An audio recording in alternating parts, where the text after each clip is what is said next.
মেয়েদেরকে বুঝায়েন, বোনদেরকে বুঝায়েন। বিশেষ করে মনে কষ্ট নিয়েন না। আমার একটা অনুরোধ, প্রবাসীর স্ত্রী যারা, প্রবাসীর ছেলে মেয়ে যারা, জানেন না প্রবাসী বিদেশে অনেক কষ্ট করে, মাথার ঘাম বেচারার পায়ে পড়ে, 12 ঘন্টা 14 ঘন্টা 16 ঘন্টা ডিউটি করে।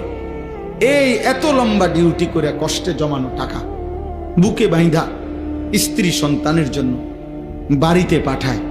সেই প্রবাসীর স্ত্রী যদি, সেই প্রবাসীর ছেলে মেয়ে যদি আল্লাহর নাফরমানি করে, হারাম কাজ করে, গুনাহ করে, পরকিয়া করে, জিনা ব্যভিচারের সাথে সম্পৃক্ত থাকে, খোদার কসম এর চাইতে বড় জুলুম আর কিছু হইতে পারে।